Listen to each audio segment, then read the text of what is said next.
Vale, ya estamos, ya tenemos la presentación otra vez.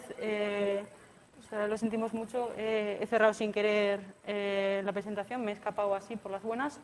Y bueno, perdonad, ahora ya prometo no volver a cerrar la plataforma. A ver, bueno, entonces, a lo largo de este tercer apartado, CIS expondrá cuáles son los límites del arte en tanto a su capacidad cognoscitiva, es decir, qué tanto vale el arte para conocer la realidad.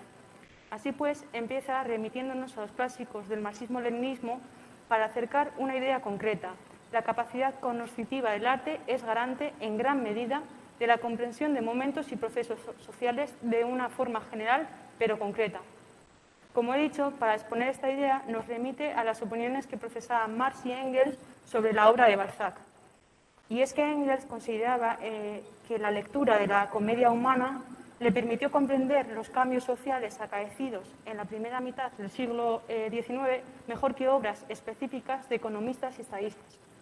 El motivo de esta descompensación no tiene tanto que ver con lo visionario del arte, sino más bien con lo mundano, es decir, lo apegado que estaba la literatura de este tiempo a la realidad y, por lo tanto, a los procesos sociales. En comparación, también cabe decir, con el pensamiento político social, el cual estaba plagado pues, de interpretaciones idealistas de la historia que impedían penetrar en la esencia del proceso histórico. Y no fue hasta el momento de la aparición de la teoría marxista que pues esto de alguna forma se encauzó. Claro que este primer ejemplo que nos da CIS de la literatura del siglo XIX, que fue una época fecundísima, así como un periodo que nos dio obras de gran altura intelectual, en este caso, pues no reconocer la cognoscibilidad del arte pues es imposible y bueno, hacerlo pues a todas luces sería un error. Sin embargo, apunta CIS, no todas las ramas del arte se presentan de igual manera, no en todas las ramas del arte se presentan de igual manera los principios cognoscitivos. En algunas ramas, como sería el caso de la literatura, el principio cognoscitivo se presenta con mayor fuerza, ¿no? Como es el caso pues, de la literatura del siglo XIX, como hemos dicho. Bueno, la literatura en general, ¿no? Pero bueno. En otras ramas del arte se destaca la primigenia base laboral, sin embargo. Y aquí nos da el ejemplo pues, de las artes aplicadas y la arquitectura. Y aquí CIS volverá a matizar. Aunque ignorar lo específico de cada arte sea un error, tampoco se puede elevar a absolutas las diferencias, nos dice CIS, ya que todas las formas de arte son formas específicas de la expresión de la cultura artística. Y aquí nos acerca el ejemplo de la música.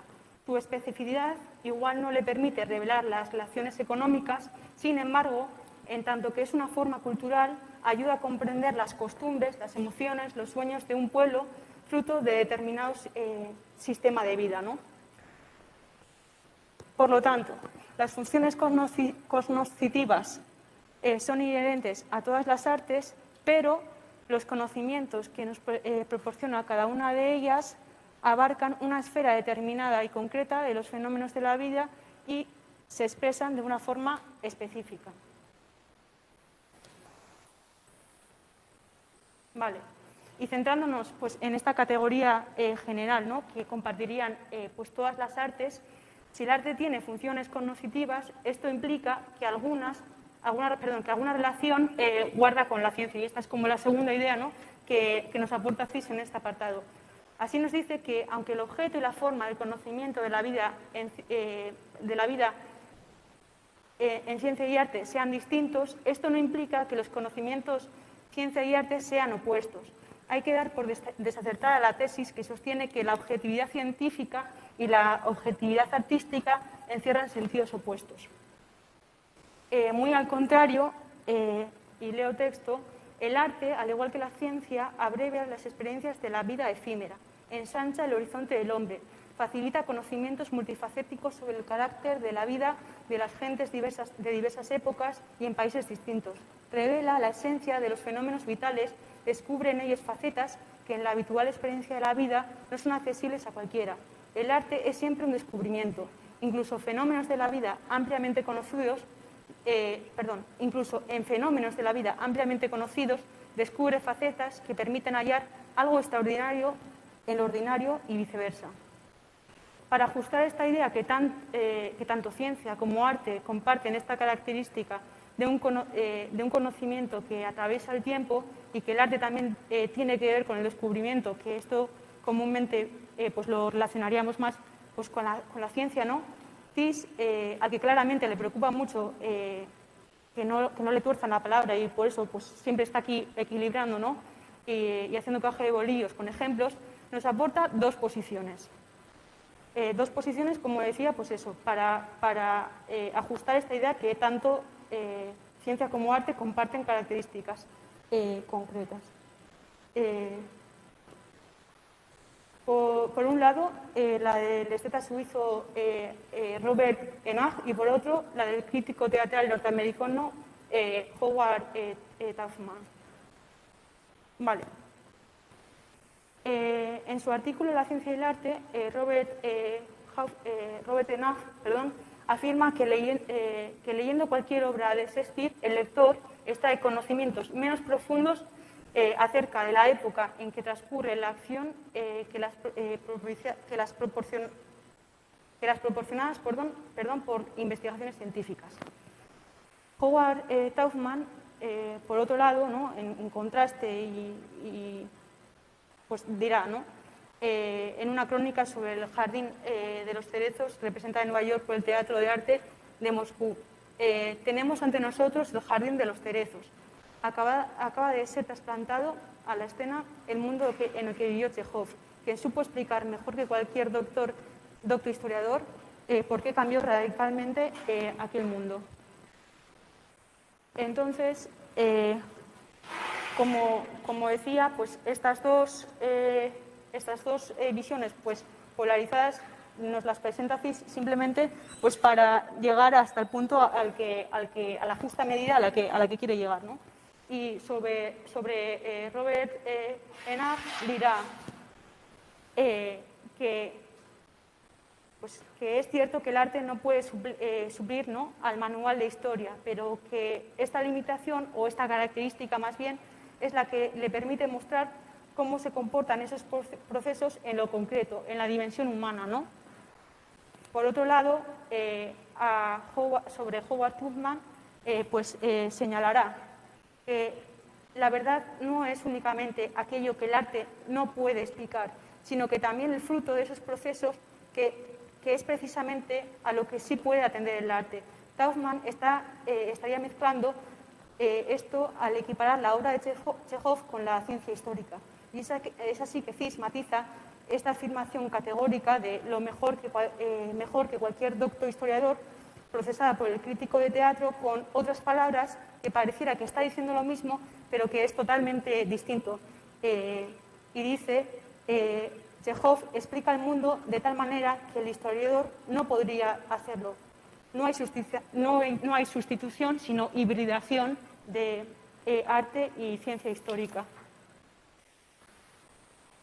Y esta cuestión de que no es posible la sustitución de ciencia por arte o arte por ciencia resulta vital.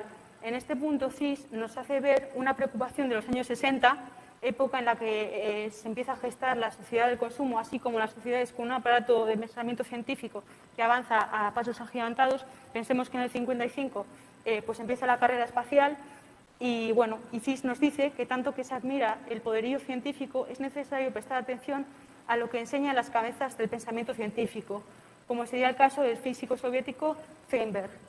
Y así pues nos acerca una aportación, ¿no?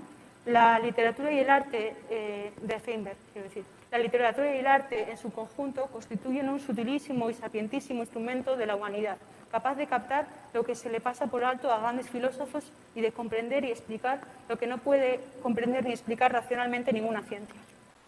Tras esta cita, Cis nos vuelve a dejar claro cuál es la tesis que se está sosteniendo, ¿no? El arte y la ciencia aparecen como dos aspectos distintos de la actividad cognoscitiva. Y ahora ya iríamos a la última idea que va a sostener en este apartado, que es ignorar el valor cognoscitivo del arte acarrea inevitablemente la negación de otra de sus funciones, la ideológico-educativa. Así, en el último tramo del apartado 3, del apartado 3 del primer capítulo, CIS nos presentará el siguiente problema. El valor cognoscitivo del arte es una consecuencia directa de la aplicación de la teoría del reflejo, tesis básica de la estética marxista-leninista. Por este motivo, el problema noseológico es objeto de lucha ideológica. Y aquí nos va a presentar, por un lado, los planteamientos, algunos entrecomillados marxistas, y por otro lado, lo que sostenían los estetas y idealistas pues, de aquella época. Entre los protagonistas de los entrecomillados marxistas, en el que más se detiene es en Roger Garaudy, quien sostendría que para la estética es imprescindible desembrazar el marxismo de la interpretación nosológica del arte. Es decir, Garaudy vería en el arte tan solo labor creadora. Esta idea se aprecia muy bien en la afirmación que nos acerca a CIS. Dice Garaudy, el arte es una forma de trabajo, pero de ningún modo una forma de conocimiento. Es así que al centrarse exclusivamente en la labor creadora del arte, negar su contenido cognoscitivo, lo que hace es renunciar al principio de la teoría leninista del reflejo. Tanto más grave cuando estas teorías, pues como hemos dicho, se vierten supuestamente desde las filas del marxismo. Y ante esta perspectiva, pues, de una sola faceta, ¿no?, que sería la faceta creadora que Garaudy pues, hace resaltar sobre las otras, bueno, que las otras las niega directamente, ¿no?, pues nos dirá CIS. El arte es multifacético, pero precisamente su aspecto noseológico es el que encierra en sí la posibilidad de que se manifiesten todas sus demás facetas y principios. Por eso es de esencial importancia el hecho de que, en el marco de cualquier concepción materialista, no podamos dejar de interpretar el arte como conocimiento artístico.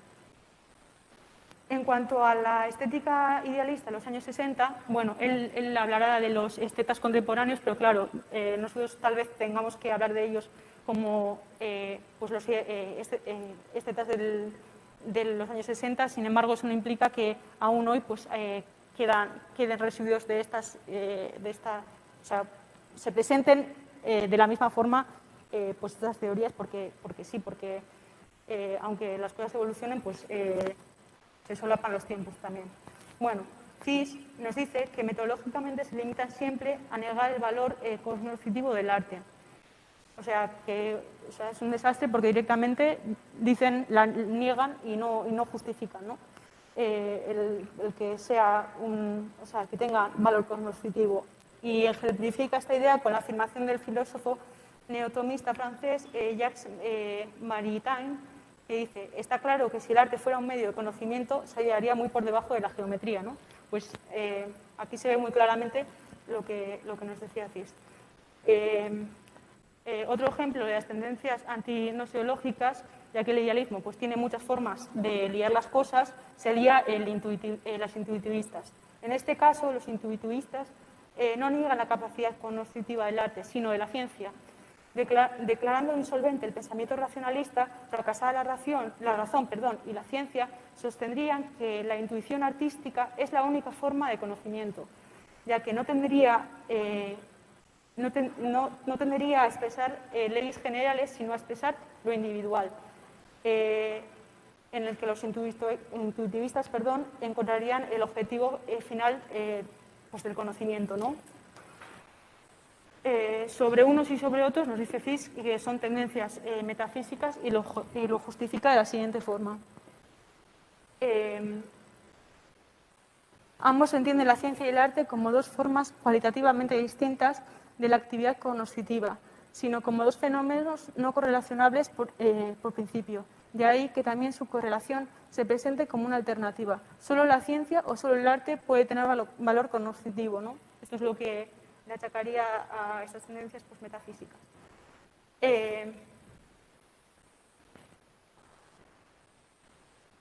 Por último, pues bueno, ya termino la presentación y por último, pues decir que el apartado pues, se cierra, ¿no?, como con una alarma, y es que la ola antimarxista, esta tendencia de la desnologización del arte, está orgánicamente vinculada, dice CIS, al fenómeno de desideologización.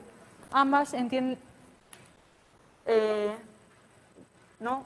O sea, a ver...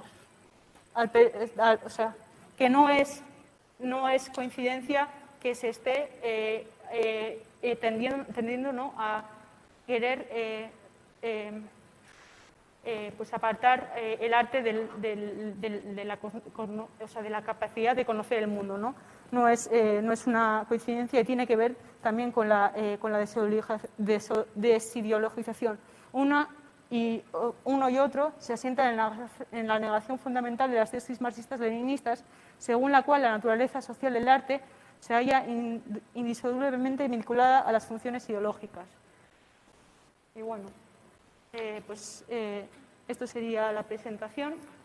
Muchas gracias por la atención y lo dicho, ahora Julen pues va a presentar algunas cuestiones así brevemente sobre el último apartado del cuarto capítulo, que es que ya por título El arte y la ideología, y ahí os dejo.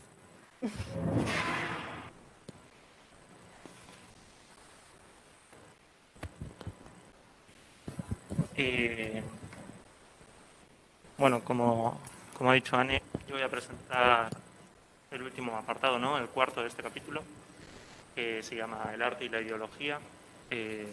No tengo presentación de PowerPoint porque esto ha sido un poco último momento, así que bueno, voy a marcar a grandes rasgos algunas cuestiones que creo que son relevantes de este final del capítulo y ya pasamos al debate. Según empieza este último apartado, Cis comienza analizando al filósofo Fischer y lo describe como un propagandista de la desideologización del arte. Para semejante acusación, Cis se va a centrar en el análisis del artículo de Fischer, El marxismo y la ideología, de 1964. En este artículo, Fischer contrapone la idea de la ideología a la idea de la idea. Por un lado tenemos la idea, que es el movimiento real de la vida, según Fischer, y por el otro lado tenemos la ideología. La ideología se va a presentar como un molde petrificado o un estereotipo espiritual, dice Fischer, al servicio de las clases dominantes. Aquí la ideología podemos ver que aparece con un carácter dogmático muy claro, ¿no? Este pretendido marxista, Ernst Fischer, nos dirá que desde el marxismo no hay que anclarse en la ideología al trabajar el arte, ¿no? Y va a contraponer otra categoría. Por un lado, él va a encontrar lo que denomina lo verdadero y lo falso. Dentro de lo falso se va a encontrar toda ideología, en tanto que es una conciencia mistificada de la sociedad.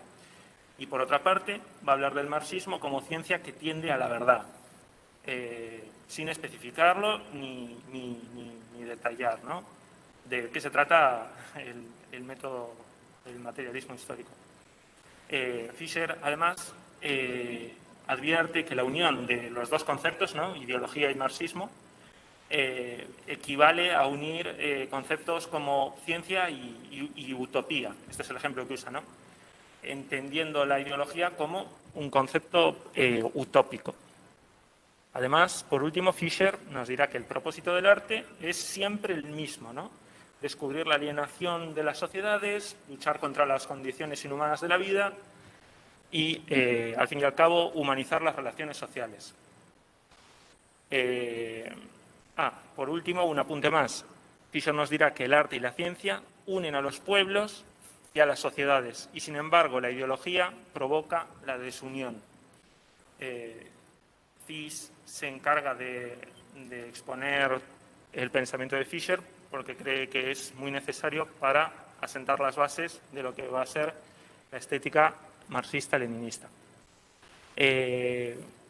Ante todo lo que hemos estado detallando, Cis contrapone la siguiente tesis, y leo, esta está en la página 57. En cualquier sociedad clasista, el arte actúa como portador de una ideología. Es la piedra angular de la concepción marxista-leninista del arte. Para contraponer también he traído el ejemplo de Nikos Handnicolau, que en Historia del arte y lucha de clases de 1973 dice lo siguiente: toda ideología en imágenes hace alusión a la realidad a una realidad que es la combinación de la conciencia que tiene una clase de sí misma con su visión sobre el mundo. Entonces, bueno, traía 2 apuntes más de Jan Nicolau, ¿no? Que creo que nos pueden servir para esto. Nos dice lo siguiente, 2 cuestiones. Primero nos dice que históricamente hay ciertas clases no han tenido ideología en imágenes a causa de no haber tenido producción en imágenes en absoluto.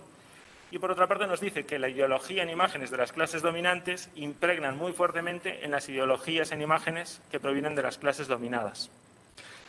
Entonces, como conclusión de todo esto, Cis nos dirá que para analizar una obra de arte no solo hay que estudiar el objeto del arte y los procedimientos que lo generan, sino también descubrir el lugar del arte en la vida social de su época. Nos va a decir Cis lo siguiente, la apreciación social clasista del arte. Esto es un aspecto ideológico que no podemos desligar nunca del arte. Bueno, después en la página 59 creo que hay una cita, voy a citar a Cis también con algo muy importante, un poco en la línea de lo que nos venía diciendo Anne, que dice así. La conciencia social no está formada tan solo por ideas que pertenecen a una época determinada o a ciertas formaciones sociales, sino que hay en su desarrollo principios perpetuos que condicionan en el progreso espiritual de la humanidad. En este sentido, el arte cumple las mismas funciones que otras formas de la conciencia social. No obstante, posee rasgos específicos. Estos rasgos específicos que nos dice Cis, a lo largo del libro vamos a ir determinando cuáles son, ¿no?, sus funciones. Pero lo que sí no debemos olvidar y lo que ya nos ha quedado claro es que la evolución histórica que se refleja en el arte, con el conjunto de otras formas de la conciencia social, van a dar cuenta en el arte, ¿no? Así estamos diciendo que entre el arte y otras formas ideológicas se va a formar la conciencia social. Y aquí Cis, otra vez, diferencia, ¿no? La diferencia que ve crucial en contraposición con la estética idealista es que esta última separa el arte de otras formas de conciencia social. Lo ve totalmente disociado, como algo suelto. Bueno, una cuestión más que es muy importante comprender, que la estética marxista-leninista, a pesar de comprender las peculiaridades específicas del arte, lo aproxima a la política, a la filosofía, etc. Y al final de este capítulo, Cis nos va a traer 4 caracterizaciones, ¿no? El arte y la religión, el arte y la filosofía, el arte y la moral y el arte y la política. Voy a detallar brevemente qué nos dice respecto a estas 4, aunque entiendo que más adelante se irán detallando más, ¿no? Cuando nos habla del arte y la política, antes hace 2 caracterizaciones de contexto, ¿no?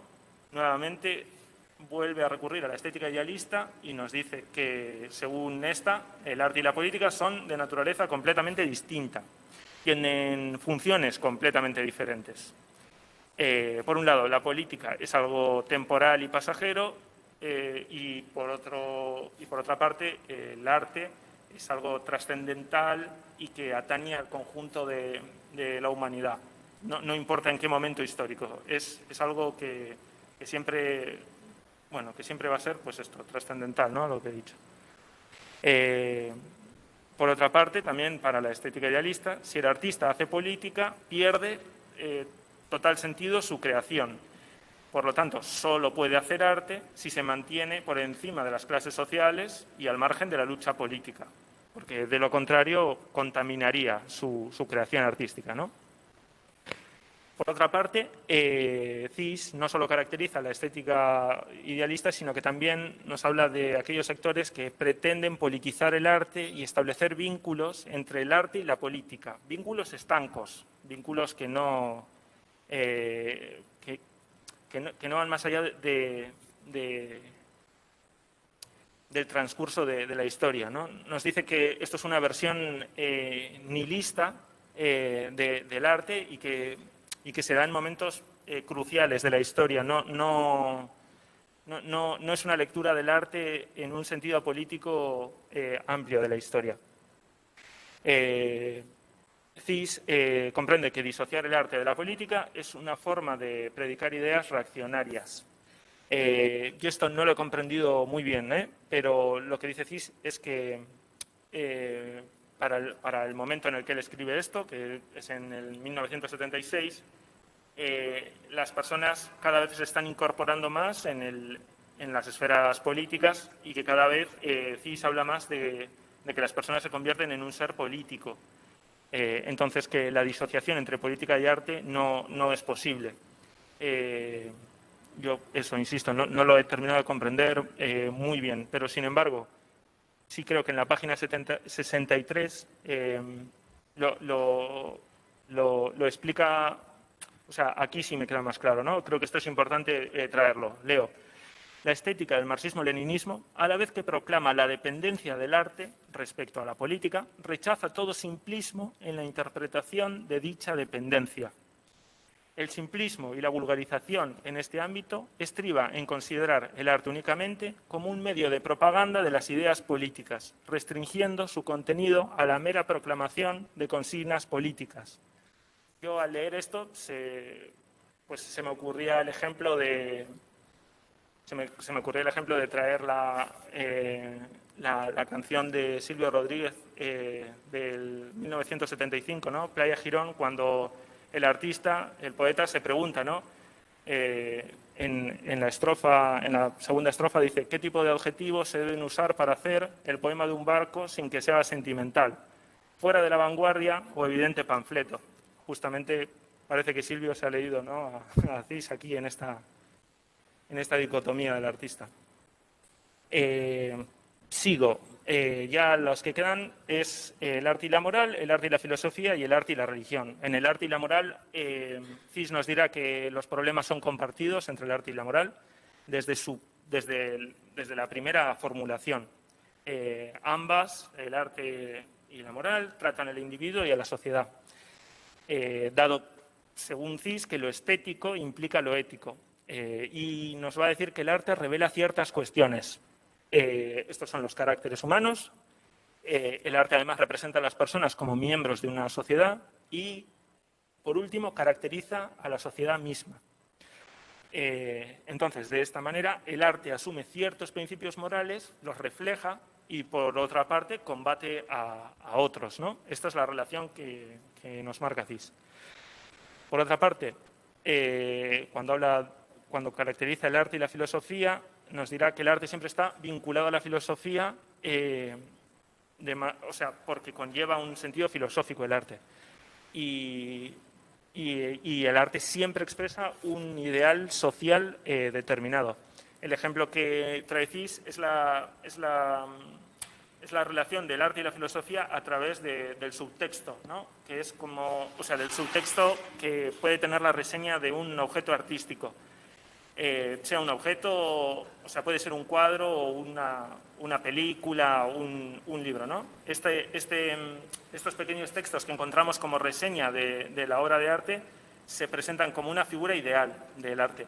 Y dice que este texto o imagen no es algo externo ni postizo a la obra de arte, sino que es un modo de reflexión filosófica del artista sobre su concepción del mundo.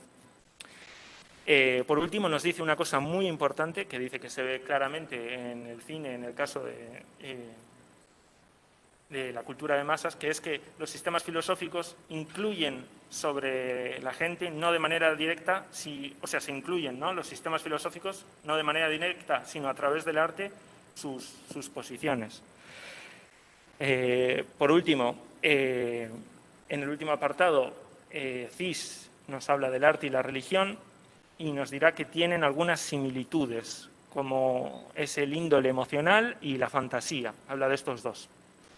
Nuevamente habla del idealismo y nos dice que el idealismo los asemeja, el arte y la religión, y los asemeja justificándose en que ambos desempeñan un papel importante en la fantasía. Cis nos dirá que esto carece de total sentido, porque la naturaleza misma del carácter emocional de la fantasía, por ejemplo, en la obra de arte y en la religión, son radicalmente distintos. Cis trae una cita de Feuerbach que refleja muy bien esto, ¿no? Dice lo siguiente, Feuerbach: el arte no pretende que sus obras se tomen por realidades. Entonces Cis dice, ¿no?, que cuando estamos frente a un cuadro pictórico, por ejemplo, este refleja el mundo real, ¿no? Aunque no lo haga de manera realista, refleja el mundo real. Mientras que la fantasía religiosa lo único que hace es adulterar la visión del mundo, ¿no? Por último, hace una breve caracterización histórica sobre la relación que ha tenido la Iglesia con el arte. Nos dice Cis que hasta el siglo XVIII el dominio político de la Iglesia era total y este es el dominio político y por consiguiente también dominaba el arte, ¿no?, a través de controlar, entre otras relaciones sociales, las de la producción del desarrollo artístico, ¿no? Nos dice que el arte se presentó como una herramienta para la Iglesia y que la lucha revolucionaria de la joven burguesía, ¿no?, favoreció la evolución del arte. Y ahí lo deja, ahí termina este capítulo. Así que, pues sin más, si queréis, comenzamos el turno de debate. Así que, pues en orden, vamos pidiendo palabra o si alguien quiere escribir alguna cuestión por el chat, la leeremos. Así que gracias por la atención y eso, comenzamos el debate. Sí, Diego, tienes la palabra, así que cuando quieras puedes hablar. Te escuchamos perfectamente aquí en la sala. ¿Ahora me escucha mejor? Ahora te escuchamos perfectamente, alto y claro. Muchas gracias. Súper bien, súper bien. Bueno, primero que todo, muchas gracias. Y buenas. Mi consulta iba sobre respecto de este tema de diferenciar o esa diferencia o ese límite, ¿no?, entre arte e ideología en el que se encuentran los y las artistas, y si desde el punto de vista estético ese límite se traza en formas, es decir, es la forma en la que se presenta la obra artística, la que la pone no como panfleto, sino como pieza artística, o habría otros criterios ajenos a las formas, digamos, de presentación de la pieza artística, donde podríamos como ir situando esos límites, digamos, o esa forma de diferenciar entre un panfleto artístico, digamos, y una pieza artística como tal. Yo tal vez propondría, ¿no?, en la página 63 la expresión que nos acerca Cis sobre Goki, ¿no? Bueno, de Goki esta es la aportación, ¿no? Y sería: el arte, según la conocida expresión de Goki, es siempre un combate en pro o en contra, de donde se sigue que la inseparable unión del arte con la política dimana la propia naturaleza de aquel. O sea, no sé, yo diría que muchas veces como que las piezas de arte se visten de una no ideología que en verdad sí que encierran, ¿no? O sea, en el panfleto es muy evidente porque casi, o sea, estaría ligado más con tiene una función de transmisión mucho más clara, pero no, más allá luego el valor artístico que pueda tener o no, o sea, como que la separación entre panfleto y pieza muchas veces lo que encierra es, pues eso, ¿no?, que la pieza parece que no transmite ningún tipo de ideología cuando en verdad sí, ¿no? No sé, yo diría eso, no sé si... Seguro que alguien en la sala puede...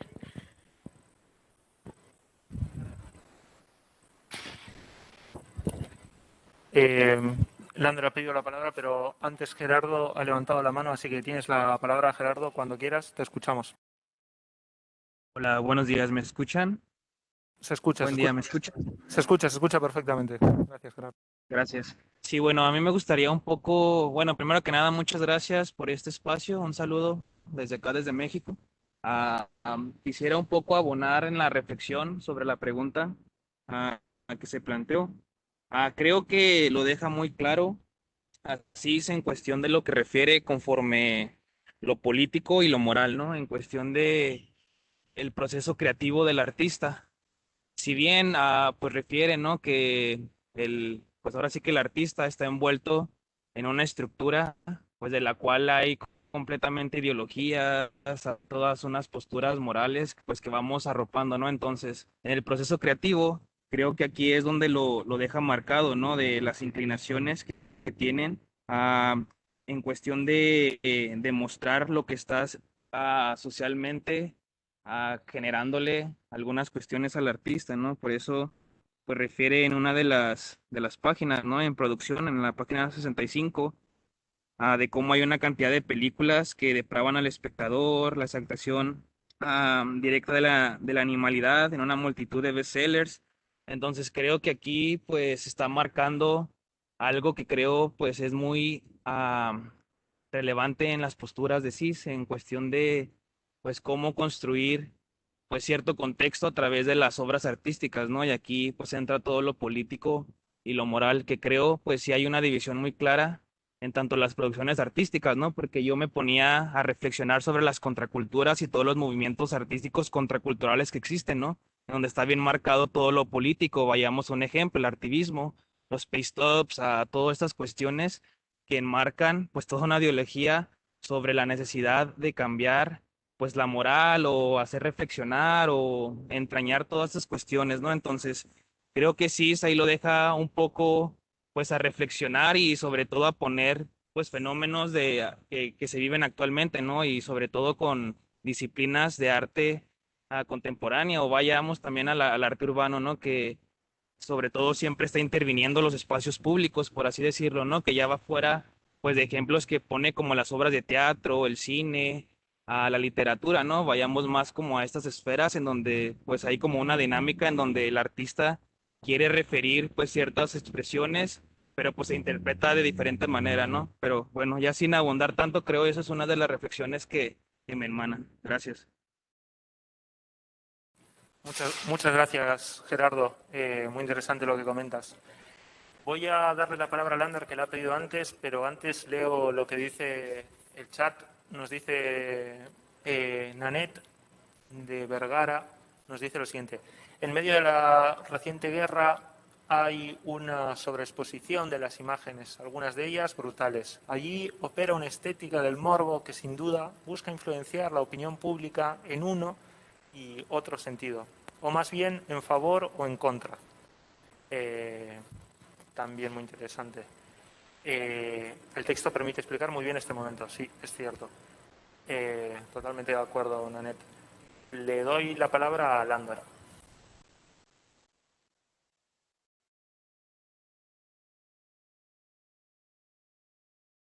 Gracias, Julen. Yo un poco ante la duda anterior al respecto de qué es una pieza artística y qué es un panfleto político con tintes estéticos, o como sea llamarse o así, a lo que me remito un poco más, no tanto es a la forma, sino a una de las cosas también que nos apunta CIS, o por lo menos que comprendo yo que nos apunta, que es esta idea de que quienes hacen esa separación no están tomando en cuenta el valor noseológico al final del arte y lo están sublegando a un rol pues esencialmente comunicativo, ¿no? Como si el arte no permitiese pues conocer profundamente la realidad, sino que se limitase a ser un vehículo de comunicación, ¿no? En cierta manera, pues también una reminiscencia de esta idea de que el arte o lo estético, todo eso simplemente pues, es una cuestión semiótica, una forma de comunicar. Bueno. Y ante eso, para mí me parece pues, muy, muy potente lo que dice justo en el último apartado de Arte y Ideología, inmediatamente antes de El arte y la moral, en la página 64, ¿no? Bueno, cuando está hablando un poco de esta asociación de los escritores proletarios y bueno, la asociación, otras asociaciones que al final podemos encontrar presentes de estas, de artistas, que procuran convertir al arte en un proceso pues, de simplemente como una herramienta de comunicación en lugar de una forma pues, que va más allá, ¿no? Y me parece pues, particularmente poderosa, ¿no? Ese último párrafo que dice: los conceptos dogmáticos vulgares sobre el carácter de los vínculos existentes entre el arte y la política son profundamente extraños a la interpretación marxista-leninista del arte. No es lícito suplantar una representación fiel y polifacética de la realidad por una ilustración didáctica de consignas políticas. Y esto es muchas veces a lo que, pues, no sé, o sea, yo intento hablar pues de un mundo que me resulta más conocido, más cercano. Desde la literatura muchas veces se dice, ¿no?, que todo el arte realista, que todas las grandes obras, pues de un montón de autores, ¿no?, de grandes clásicos, no solamente rusos, sino pues desde la literatura en español, pues tenemos también grandes autores, ¿no?, Galdós, todos estos, y yo qué sé, Víctor Hugo, si queremos ir pues a grandes autores, grandes nombres de un panorama más abierto en Francia, ¿no? Esta idea como de que, bueno, en ciertas de esas obras se puede ver un carácter que demuestra lo que está ocurriendo y lo explica y enseña, ¿no?, en lugar de entrar profundamente en la realidad. Y muchas veces, siguiendo esa visión, yo he leído y me he encontrado con visiones pues, supuestamente marxistas que lo que plantean es esta idea, ¿no?, que aquí me parece que muy claramente demuestra y lo especifica, ¿no?, como dice él. Lo cito directamente porque eso me parece muy valioso. Semejante suplantación menoscaba inevitablemente el poder convincente del arte y, por consiguiente, su eficacia social. O sea, ni siquiera en ese papel que están reivindicando del arte como comunicador es eficiente su función, ¿no?, porque están dejando de lado la profundidad de muchísimas de estas obras. Y al mismo tiempo, cómo esto termina reproduciendo que, no relacionado pues, no solamente con el arte y la moral, sino pues, el arte y la ideología y todo esto, como la ideología de algunos autores, que desde luego pues es reaccionaria, no casa con las ideas pues, evolucionadas del materialismo, muchas veces desde ciertos sectores de la academia se les da una gran importancia y se dice, bueno, pero esto es positivo porque transmite ideas. Bueno, si no se va a la profundidad que puede llegar a tener, no se atiende ese criterio, me parece pues, que puede ser problemático, ¿no? Y sí, por eso tengo como algunas otras ideas por ahí, pero voy a volver porque me parece que están escribiendo por el chat. Vale, gracias, Lander. Gerardo nos comenta lo siguiente: otro aspecto que se le pasó es la división clara que existe entre el arte que se capitaliza, que forma parte de la hegemonía artística, con intenciones de mercados o de subjetivizar a través de lo que se hace trendy. Y por otro lado, el arte que tiene una ideología moral de cambio, de mejora, nos dice Gerardo. Le doy la palabra a David.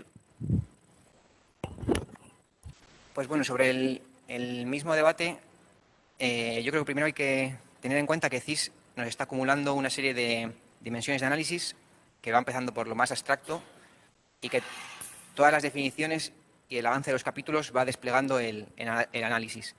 Así que, a medida que avanzamos, nos concreta elementos que están interconectados con lo anterior.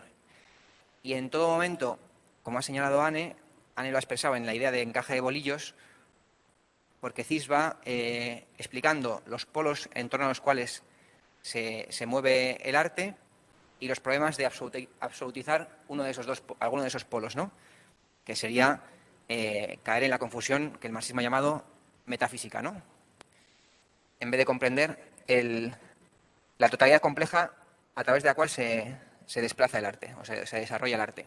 Entonces, una de las cuestiones que ha establecido ya CIS desde hace tiempo, desde páginas pasadas, no de esta sesión, es que el arte tiene dos aspectos esenciales. Por un lado, el papel cognoscitivo y, por otro lado, es un producto de la sociedad que, como consecuencia de esto, por un lado, es capaz de explicar la sociedad y, por otro, incluye en sí aspectos ideológicos de la lucha de clases, ¿no?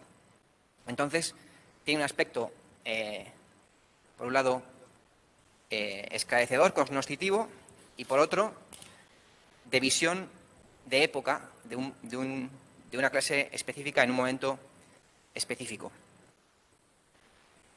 Entonces, la clave está en el párrafo que leía Lander, porque incluso si uno decide hacer una obra que ensalce la Revolución Rusa y cuenta con un aparato de economistas y de historiadores rusos que conocen perfectamente todos los procesos que se llevaron a cabo, desde gestas individuales elogiables hasta la sintetización abstracta del proceso, de la toma del poder, del proletariado, y en todos sus detalles. Incluso si uno supiese todo eso, de cara a producir una obra de arte que muestre la grandeza de la Revolución Soviética, el trabajo estaría todo entero por hacer. Se habría tenido solamente el pilar de comprensión del proceso, ¿no?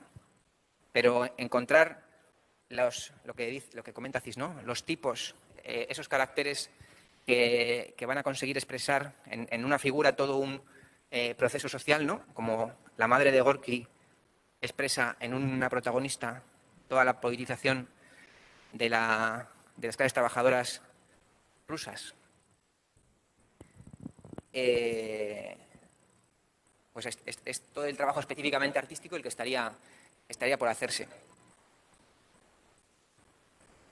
Ahí cuando habla Cis del grupo de la cultura proletaria es el proletkult, que con la tendencia izquierdista que se desataron en el momento de la revolución, ¿no?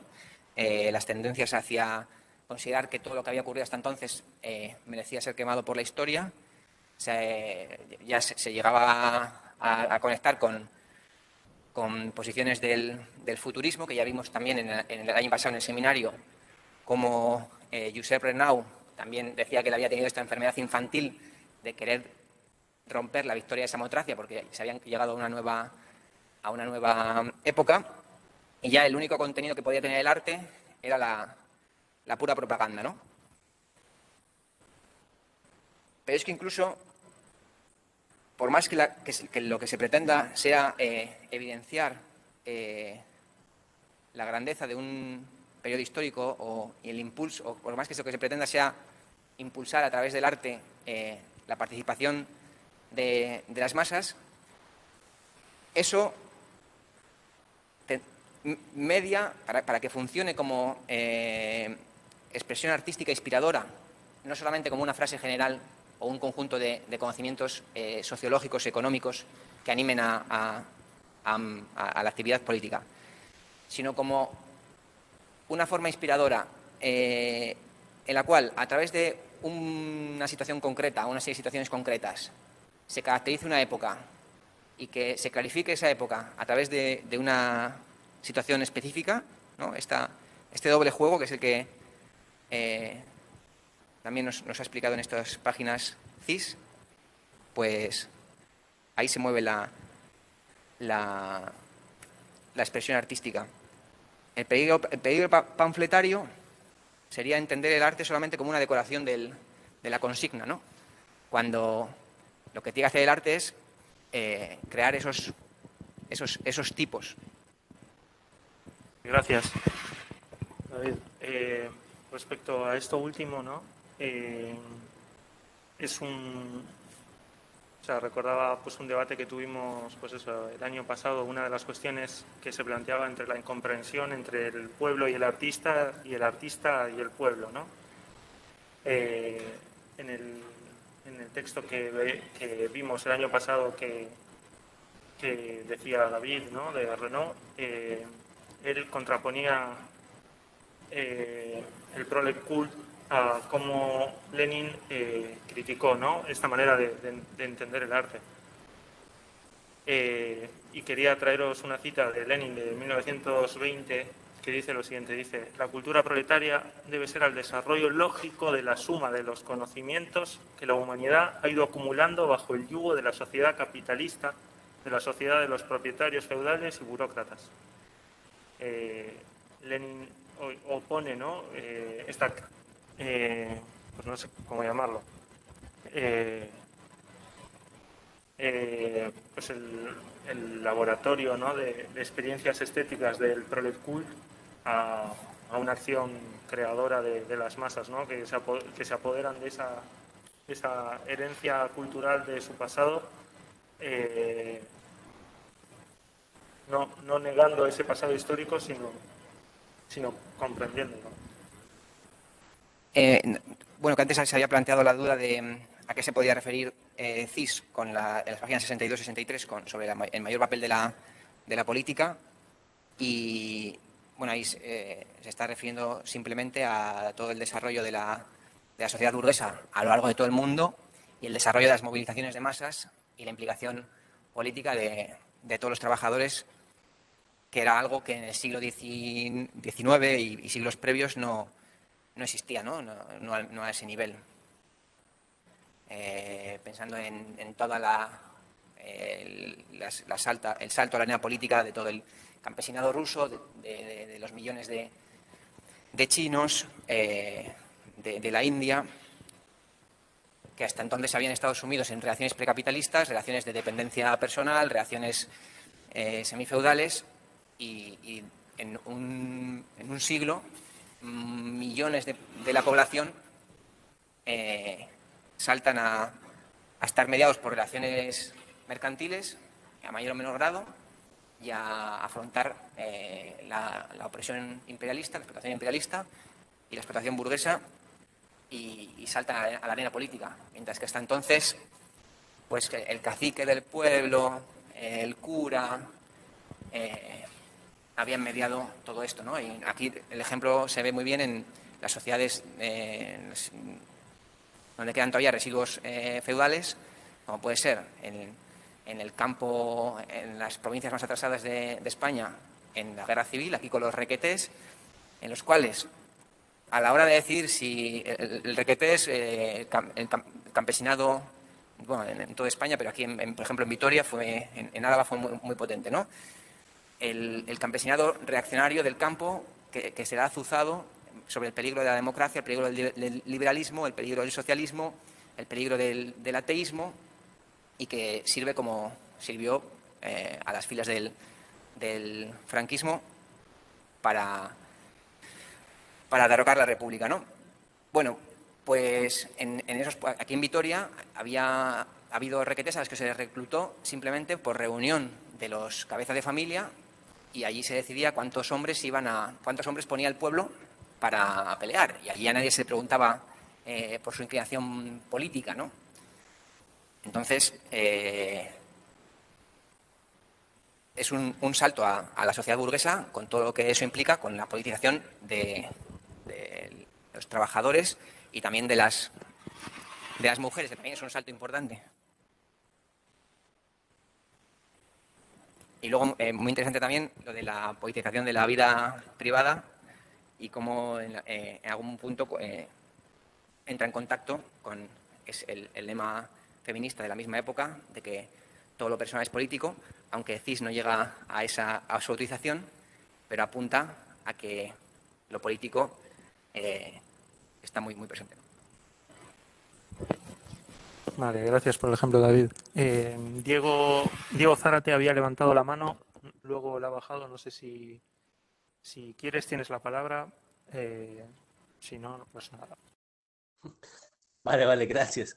Sí, bueno, yo no quería pues, como volver sobre el mismo punto, digamos, innecesariamente. Solo quería bueno, a raíz también de las intervenciones, ¿verdad? Y de mi impresión de la lectura, poner como un ejemplo sobre, no el caso de una canción de protesta, por ejemplo, ¿verdad?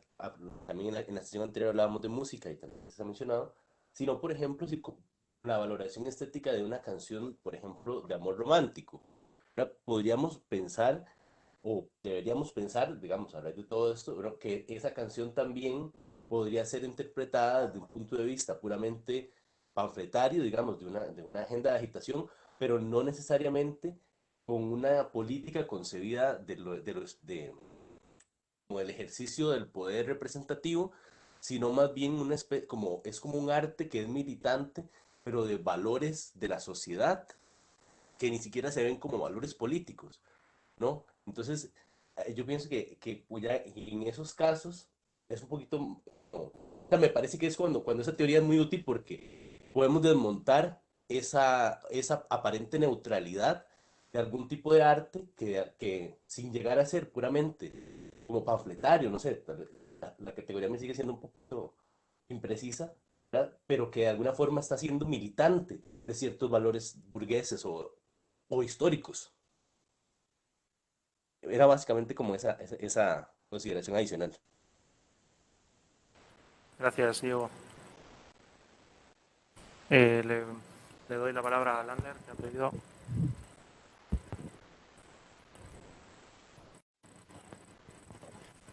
Sí, no me ha llegado a quedar del todo claro lo que estás planteando, Diego. No he terminado de comprender del todo, pero es porque el audio se cortó un momento.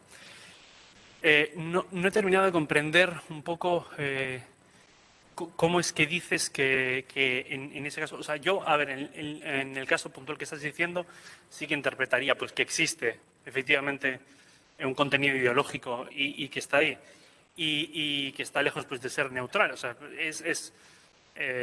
como no es neutral ningún acto que hagamos, sino que está pues todo mediado por una ideología.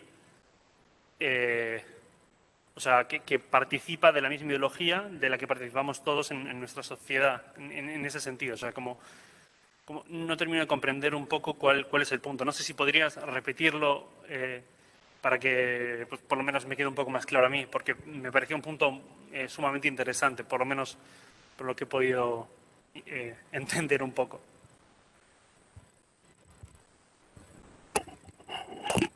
Vale, a ver si me logro expresar mejor, ¿verdad?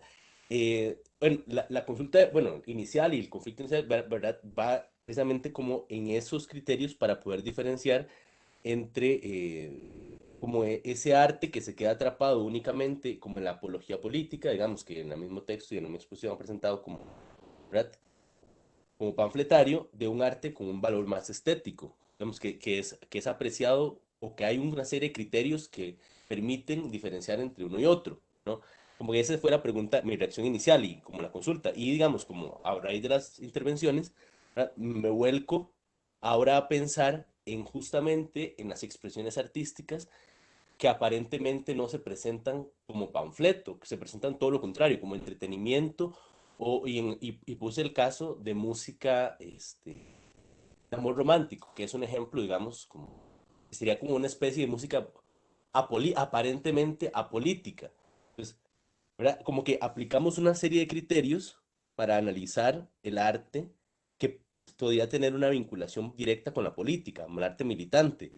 Pero si llevamos esas categorías al arte que es aparentemente no militante, pienso yo, ¿verdad? Como que de esas categorías se puede sacar muchísimo de aplicar esas categorías que utilizamos para el arte militante al arte aparentemente no militante, como que dice mucho o nos permite entender mucho de lo que está manifestando política, histórica y culturalmente ese arte que supuestamente es apolítico. Entonces ahora sí me voy a entender un poco. Y ahora creo que ha quedado más claro. Ha pedido aquí la palabra David, así que te paso. O sea, yo creo que habría que partir otra vez de la distinción de CIS del arte y su función nosiológica y el arte y su papel y su función social. Entonces, como el arte tiene ese doble papel y CIS nos ha dicho que el fundamental es el nosiológico, siempre nos señala Gorky que en una sociedad de clases siempre el arte va a estar por una cosa o por otra, ¿no? Entonces siempre va a estar lidiando con, de algún modo, expresando una batalla política. Sin embargo, cuando hay una expresión artística que lo que hace es recrear un paisaje, aquello puede estar tratando un tema y de una manera tal que no nos remite apenas o nada, y quizás eso sea su sentido político, que elude completamente la problemática social, ¿no? En ese caso, y solo sea una forma de reflejo de la naturaleza, de cómo el ser humano se relaciona con la naturaleza en sentido abstracto tal, ¿no? Esto puede ocurrir con un paisaje, puede ocurrir de manera mezclada en unas obras de arte que también tengan un papel político, ¿no? O sea, por ejemplo, por seguir con el mismo ejemplo, la vinculación con la madre, ¿no? La relación hijo-madre, el cariño maternal y el cariño del hijo a la madre, de la madre de Gorki, puede ser un punto que comparta un lector burgués, pequeño burgués, no comunista, no proletario, ¿no? Incluso todo trabajador o gran parte de los seres humanos, ¿no? Porque ahí está el artista trabajando en ese punto particular de la obra con unas relaciones que no tienen que ver con la lucha de clases, ¿no? Sino que tienen que ver con otro tipo de relaciones.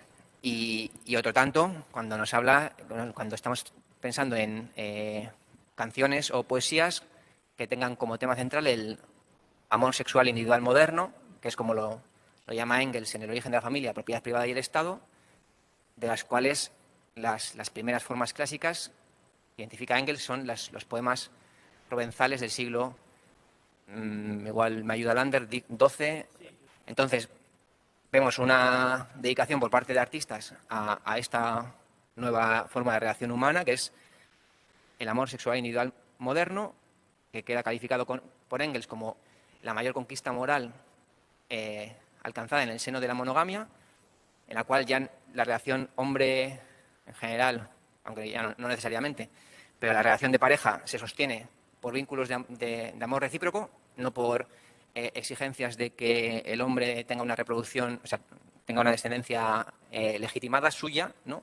Que obliga a que la mujer sea esclavizada y sea asegurada la descendencia legítima del hombre propietario, ¿no? Entonces, esa relación monogámica es completamente opuesta a aquella fundada en el amor sexual individual moderno, en el cual se han centrado artistas desde el feudalismo a la sociedad burguesa y en la sociedad socialista, ¿no? Entonces, yo creo que estos dilemas hay que empezar a enfocarlos desde la doble función del arte, en el cual la noxiológica es la esencial. El otro papel es su papel en la vida social, su función social, y ver cómo hay determinadas obras en las que el énfasis está puesto en uno de los dos lados. Toda obra se debe a esa función noxiológica esencial, de tal modo que si, por más que uno quiera ensalzar el papel de las mujeres en la Revolución Rusa, si la novela de Gorki no te la vas creyendo a medida que la lees, porque no es incoherente, no refleja una forma de sentir y de vivir lógica, sino que se producen allí exabruptos argumentales que uno le dejan desconcertado, que uno no se lo puede creer, pues como obra de arte queda imperfecta. Pero entonces el punto de partida es las dos funciones, noxiológica y el papel en la vida social. Y una cosa muy rápida, que también es de absoluta actualidad, en mi opinión, el texto, a la hora de pensar en las reacciones en el amor sexual individual moderno y toda la recreación que ha habido, poesía, novela, etc., por ejemplo, todos los debates que se tienen hoy en día acerca de la pornografía, de en qué medida eso refleja de algún modo o distorsiona completamente las relaciones sexuales humanas reales y efectivas, y de qué manera desmoralizan en el sentido de que destruye, nubla la moral, no desmoraliza en el sentido de que rompe la capacidad de combativa. Es otro ejemplo claro de lo que está aquí CIS combatiendo y de la contradicción que hay entre una producción mercantil cultural que la sociedad no controla y lo que esa producción mercantil cultural lanza sobre la sociedad cuando está regida no por las necesidades espirituales de la clase trabajadora, sino por las necesidades de valorización del capital. Y entonces todo el conjunto de contradicciones que aparecen ahí, y entre ellos pues en particular. Muy bien, no sé si alguien más tiene alguna cuestión más que comentar por el chat o si alguien quiere pedir la palabra. Vale, Diego, te damos la palabra, te escuchamos. Y después ha pedido la palabra también Lander. Así que eso, te escuchamos, Diego. Vale, bueno, justo con la intervención anterior, ¿verdad? Creo que va como reforzando como esta misma idea, ¿no? De que al tomar entonces esas categorías y en particular esta doble función del arte, la que ¿verdad? Justamente, digamos, los elementos, digamos, como recopilando para el análisis, puede servirnos para entonces entender mejor también el arte, o sea, para que nos rodea cotidianamente y que en muchos casos, ¿verdad? Principalmente de las sociedades occidentales, ¿verdad? Ya no se representan o se hacen mucho de ese arte, ¿verdad? Sin un fin político aparente. ¿Verdad? Hay parte que sí, pero digamos, por ejemplo, en general no. Ahora, cuando tomamos esa consideración de esa doble función del arte y pensamos, digamos, como en esa función esencial, como el compañero, ¿verdad? Y la lectura, entonces podemos empezar a ir como, pienso que es un poco lo que está haciendo el compañero anteriormente, como identificando los rasgos de la sociedad o de nuestras sociedades contemporáneas que desde el punto de vista del conocimiento y de la sociedad misma están expresando, que son valores hegemónicos y que por tanto por eso nos parecen como sentido común. Pienso yo y lo digo porque una de mis preocupaciones, un poco también como curso y todo, es entender un poco además cómo puedo aplicarlo al análisis, todas estas herramientas. Entonces por eso estoy como en esa preocupación constante de aplicarlo a la realidad concreta de alguna forma. Gracias. Gracias, Diego. Le doy la palabra a Lander.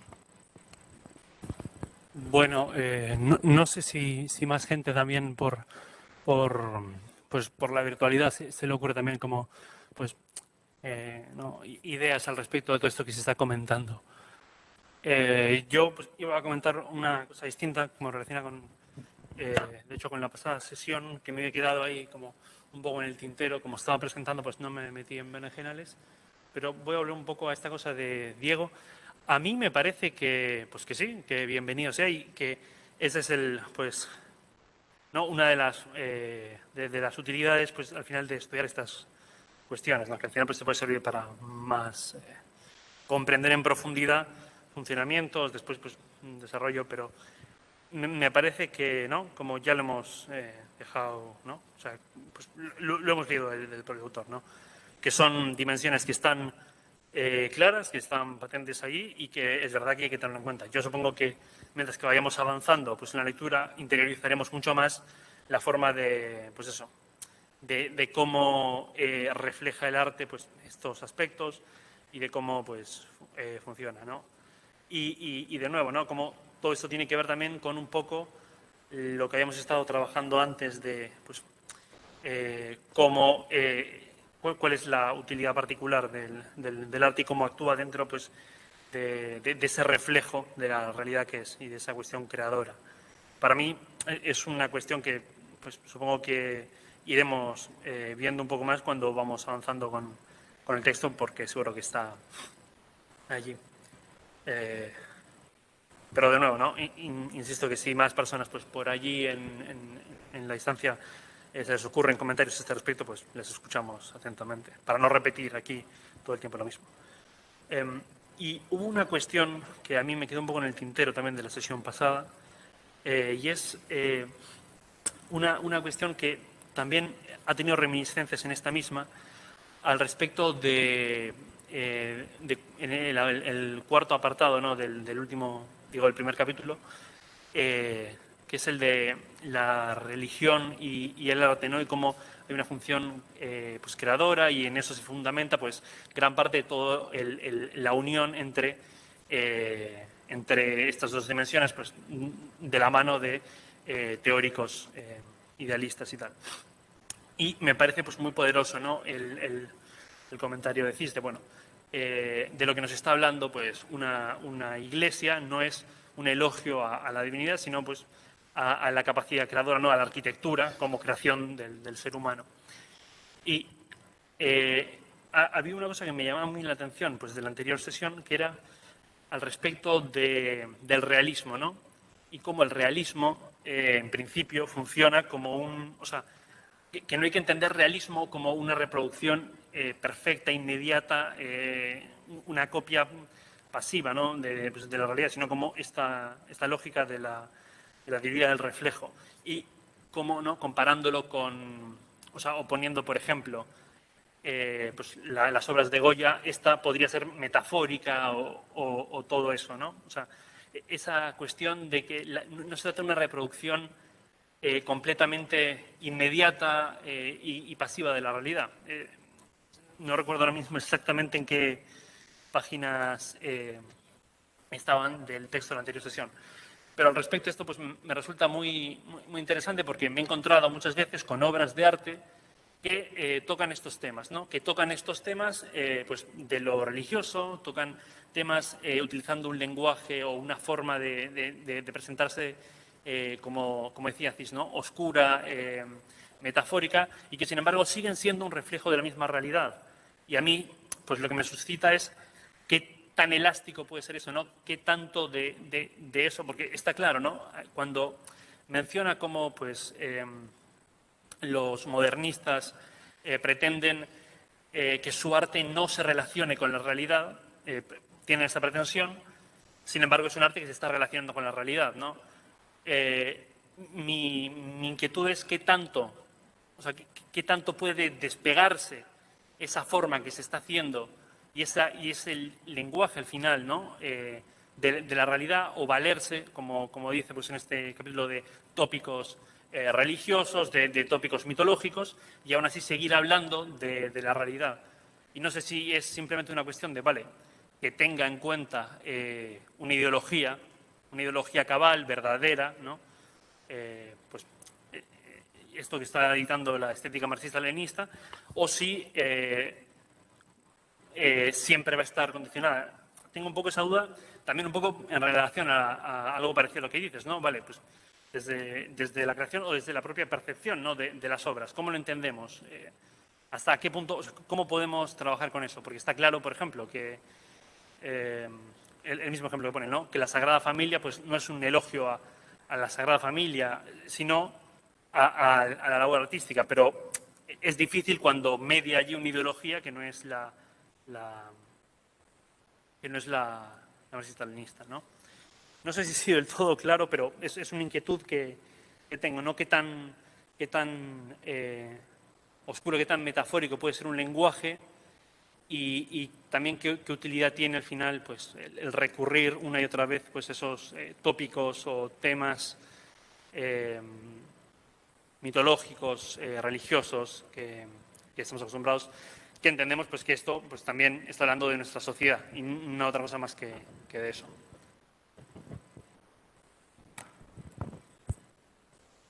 Gracias, Ana. Por responder a la inquietud de Diego, o aportar a la inquietud de Diego, decir que este libro, como en general cualquier texto soviético que busque exponer sistemáticamente algún aspecto de la realidad, algún aspecto del marxismo, va a ir siempre de lo abstracto a lo concreto. Siempre las primeras definiciones que aparezcan en el libro, los primeros capítulos, nunca nos van a dar las herramientas definitivas para abordar directamente una actividad práctica, ¿no? Y a medida que avancemos en el libro, la cosa irá tomando contornos más definidos. Como Diego ha dejado, entiendo que es artista, quienes hemos tenido algún tipo de formación de dibujo, aquí estamos encajando la figura, ¿no? Dibujando la línea de hombros, la línea de cadera, la columna y el contrapuesto, y todavía no sabemos nada ni de los volúmenes, ni de ni por supuesto ni del sombreado, ni nada por el estilo. Y luego encima todo eso se tiene que mover y tiene que pelear contra la burguesía. O sea que, entonces, esto, por esta razón, va a venir en el último capítulo todo lo dedicado al realismo, al arte de partido, el arte popular y demás, ¿no? La actividad. Porque aquí de momento se nos ha dicho que existe una fantasía creadora, un reflejo activo, ¿no? Entonces, como ha dicho Lander, el realismo no busca simplemente reflejar mecánicamente lo que hay, sino que tiene que hacer una síntesis para lograr expresar grandes cuestiones sociales, lograr ser un reflejo fiel a partir de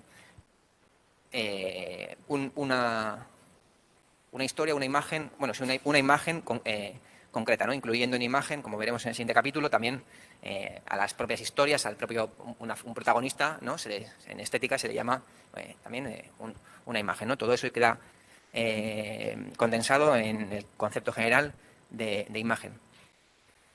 Entonces, el artista tiene esta capacidad de reproducir lo real, esta capacidad que tiene que demostrarla, porque hasta que la obra no está y es verificada que es creíble y que tiene coherencia y demás, pues no, el artista no ha demostrado su capacidad, ¿no?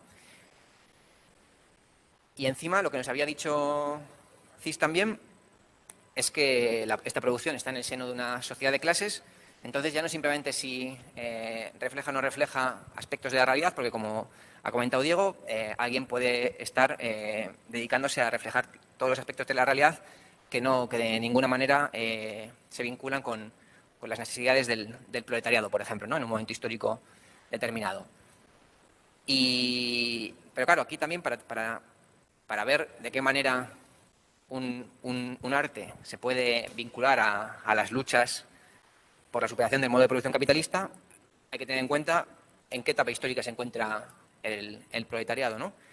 Porque no será lo mismo un arte realista en las condiciones de la construcción del socialismo que un arte realista en las condiciones previas a la toma del poder, con un partido comunista más o menos fuerte.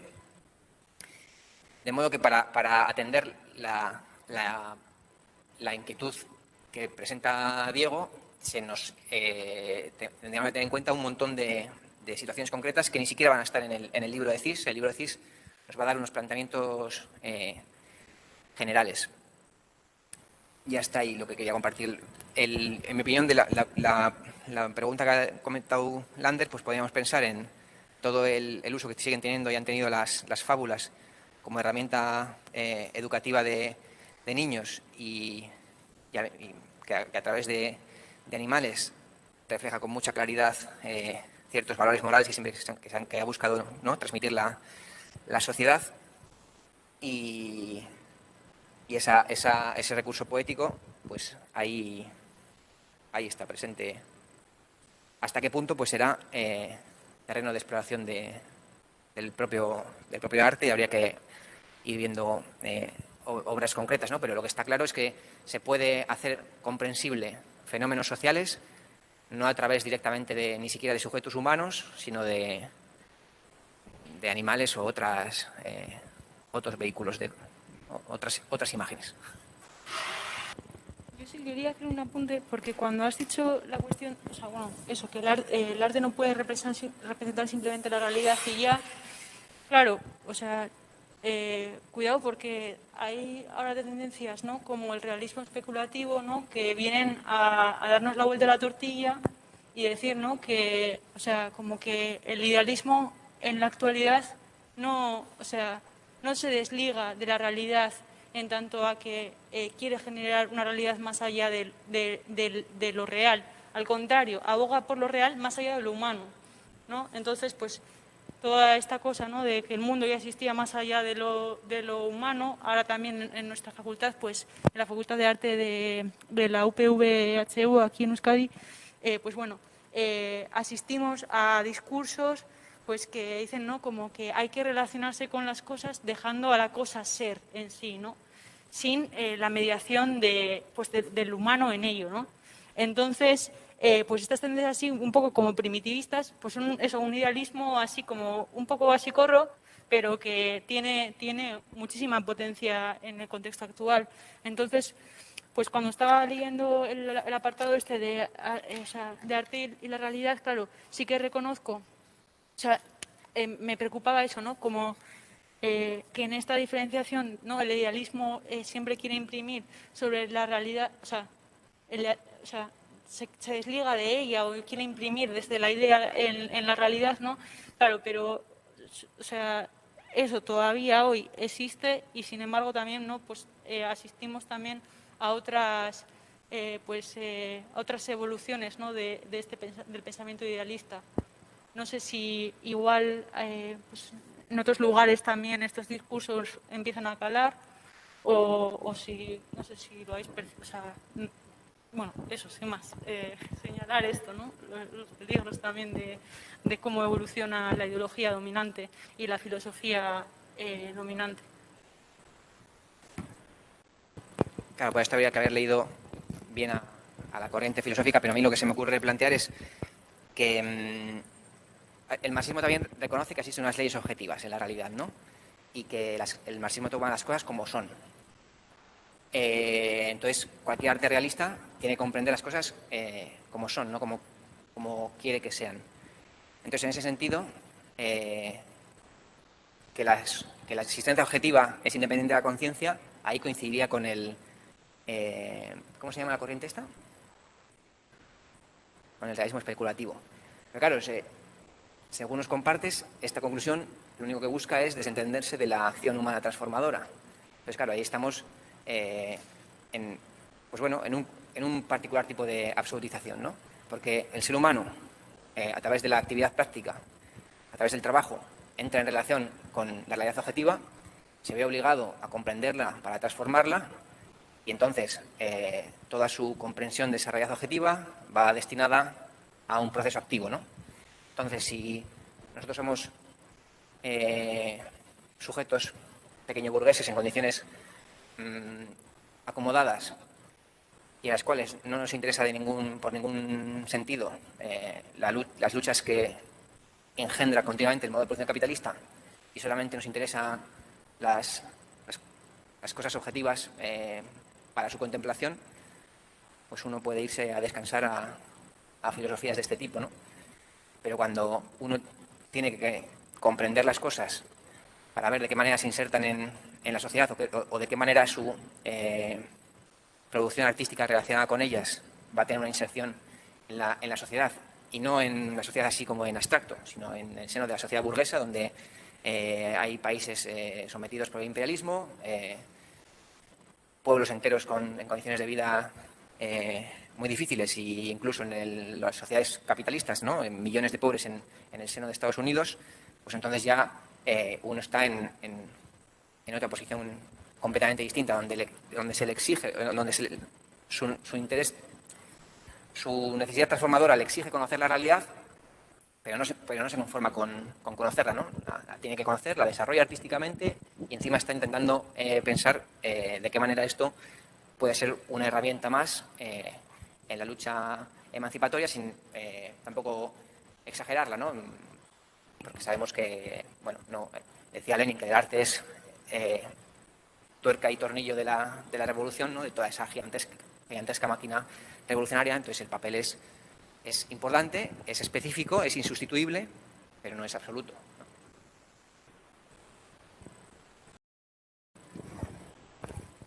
Bueno, vamos a ir dejando por el momento hasta aquí esta cuestión. Más dudas o más cuestiones que puedan suscitar pues la lectura pues, de este capítulo, ¿no? De lo que tenemos que ver para esta sesión y también de la siguiente, pues queden allí. Estamos siempre pues dispuestos a que cualquier duda que pueda pues aparecer se conteste, o que se genere pues un espacio de esto para poder plantearlo, pues sean dudas por el correo o entre los propios miembros del seminario y más. Hacemos un pequeño corte aquí para pues avisar unas cuantas cuestiones de logística del funcionamiento del seminario.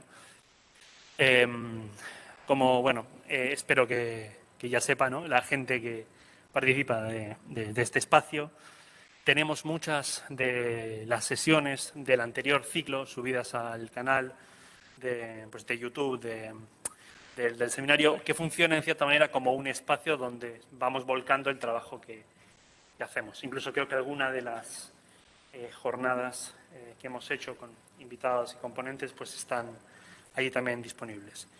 Y animamos, ¿no?, porque se han mencionado precisamente contenidos que hemos trabajado el año pasado aquí, a que las personas que estén por allí le peguen una mirada a esos espacios, porque es interesante. Y decir también, ¿no? Esto pues quedará grabado para muchas personas que nos han consultado, sí, esta información pues se quedará grabada, subida a algún lugar para que puedan consultarlo más adelante, pues todo eso estará ahí disponible, aunque todavía no estamos seguros en qué momento tendremos disponible para poder colgarlo y comenzar a subir periódicamente nuestras sesiones. Por otro lado, hay un anuncio que también pues, lo compartimos por el correo del seminario, que es que estamos pues, buscando, ¿no?, más personas que puedan participar en este rol activo de participar y presentar los textos que tenemos que traer para cada uno de los días, más allá de pues, el equipo organizador del seminario, ¿no? Felizmente ya una persona nos ha contactado diciendo que sí, que le interesaría hacerlo, así que pues, nos hemos puesto evidentemente en contacto con ella, pero animamos, ¿no?, desde aquí a todas las personas pues, a participar un poco de esa forma. Y en ese sentido pues también comentar un poco cuáles serían un poco las dinámicas que esperamos o que tenemos pensadas, que hemos considerado que serían útiles, pues tener en cuenta cuál es la forma de trabajar que tenemos pensado, ¿no? Entonces, de esto, nuevamente, más adelante, después de esta sesión, pues lo comunicaremos, lo enviaremos por el correo para que esté ahí disponible y, idealmente, cuanto más personas participen de esto, ¿no?, teniendo sus inquietudes, planteándonos los textos, iremos, pues, repartiendo estos roles para que sea pues, lo más interesante y rico el aprendizaje en este seminario. Dar simplemente algunos puntos muy ligeros, ¿no?, de cómo podría ser este trabajo, que después, insisto, lo explicaremos lo enviaremos por los correos para que esté ahí claro. Es decir, simplemente, ¿no?, que pues, en principio la presentación de los textos puede ser tanto realizada por una persona o por un par de personas en colaboración, como ha sido hasta ahora, ¿no?, por distintos motivos. No hay ningún problema con eso y es algo completamente normal. Simplemente pues, es una organización mínima que se ha de hacer para poder repartir el trabajo. Después decir pues, que es recomendable, pero no absolutamente necesario, el uso de alguna presentación multimedia, esencialmente con el objetivo de esclarecer conceptos que puedan resultar complejos, ¿no? Porque nos facilita, en cierta manera, pues, la forma de percibir todo esto y de manejar la información de forma más rápida. Decir también, pues sobre esto, que a pesar de que otros formatos pues, también pueden ser interesantes y si se nos avisa con tiempo, podemos buscar a ver de qué forma podría funcionar o vemos si es compatible con Webex. El formato predilecto para estas presentaciones sería el PDF, que estamos seguros que funciona y lo hemos utilizado todos. Después decir simplemente pues, que buscar la concreción, ¿no?, ir a lo esencial de cada uno de los textos. Comprendemos que es difícil, pero que es una de las intenciones que están allí. Y que las presentaciones deberían oscilar entre unos 30 o 40 minutos aproximadamente, entendemos, porque esto es complicado de mantener, principalmente con el objetivo de dejar este espacio de debate, que es el que consideramos más rico de cara pues, al trabajo que hacemos, ¿no? Simplemente pues mencionar eso. Estamos pues pendientes de cualquier cosa que se diga, de los mensajes, y en cuanto tengamos pues más personas interesadas en esto, iremos pues elaborando una tabla, un calendario donde podremos todos ahí ver qué días están disponibles y lo mismo. También aprovechar que como enviamos en su momento la programación, si hay una persona que esté particularmente interesada en presentar uno de los capítulos porque le llama la atención el título, porque le interesa o porque le conviene a nivel pues, vital de su calendario, esencialmente también comunicarlo y así lo vamos sumando todo a los datos. Estupendo, pues de acuerdo, de verdad, estupendo, pues lo dicho, escríbenos por favor pues, al correo, así vamos elaborando todo esto. La siguiente sesión también tenemos personas... Eso es. Daniel, no sé si por capítulo te estás refiriendo a la sesión en lugar del capítulo, porque el capítulo pues, es mayor, ¿no? Si te refieres a la sesión del 25, la del capítulo 3 es la que corresponde. Sí. Una parte, queda fuera un Claro, queda fuera el último apartado del capítulo 3. Iría desde el contenido del arte hasta la dialéctica del contenido y la forma del arte. Pero el último apartado quedaría fuera. Sí, no, estamos teniendo en cuenta esto. Para no extender estas cuestiones, que es un poco engorroso, decir simplemente que pues agradecemos, ¿no?, más gente como esta persona que se ha planteado en su momento pues, y por motu propio nos ha comentado que quería presentar, y asimismo pues también a Nanet, ¿no?, que al final esa es la forma con la que pues deseamos trabajar, de una forma pues, en donde estamos repartiendo estos roles y donde activamente vamos avanzando con esta cuestión. Y decir nuevamente que cualquier duda que pueda surgir, comentarios del tipo que sean, pues son bien recibidos por las redes sociales que tenemos, por nuestro correo, y por allí mismo pues también que se remitan estas personas, y así elaboramos sucintamente este calendario y podemos planificar de aquí a un tiempo el trabajo que vamos a estar realizando. No sé si hay más personas que tengan comentarios, si no, vamos a dejar pues, unos momentos para ver si hay más dudas o cuestiones que han quedado un poco por allí, y lo dicho, animar a las personas a que nos comenten. Si no, podemos dar este momento por cerrado. Bien, una duda que ha planteado Ángel, quiero leer bien el nombre, disculpen, Ángel Hostos, es la siguiente sesión, ¿no? Sí, sobre si se puede enriquecer el contenido de la obra con otro contenido afín. Bueno, sobre el contenido del texto, lo que hemos planteado es lo siguiente, que se pueden traerse elementos o fragmentos de otros autores si se trata de ejemplos para clarificar un concepto o si se trata de obras citadas en el propio texto. Sin embargo, fuera de esas eventualidades, es preferible mantenerse sucinto al texto con el que estamos trabajando, principalmente porque de esta manera es como más podemos trabajar y seguimos la línea de lo que tenemos planteado en este texto.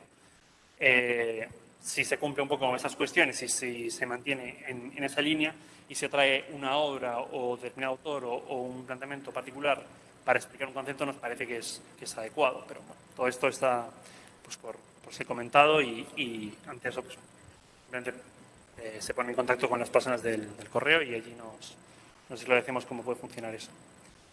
De acuerdo, coordinamos por correo en Infonet. Muy bien. Tenemos más comentarios, además del de Ángel Orestos, a este respecto, digo, para poder... disculpa, que es que se nos hace a veces complicado estar atentos aquí a todas las líneas. Sí, esa es la de dentro de 4 semanas. De acuerdo, pues si no hay más comentarios, ¿no?, además de ya resuelta la duda que planteaba Ángel Hostos y también resuelta quiénes se van a ocupar las siguientes sesiones, decir claramente que si tanto pues, la persona que va a presentar la siguiente sesión como Nanet desean compartir pues, este rol, esta carga con más personas, pues también que lo compartan, y de esa manera buscamos quién podría hacerse cargo también de parte de esa responsabilidad. Y bueno, sin mucho más que decir, agradecer a otras personas que han estado hasta aquí, en físico y también en lo digital, y decir pues, que nos estaremos viendo dentro de unos 15 días en la siguiente sesión de nuestro seminario. Y muchas gracias.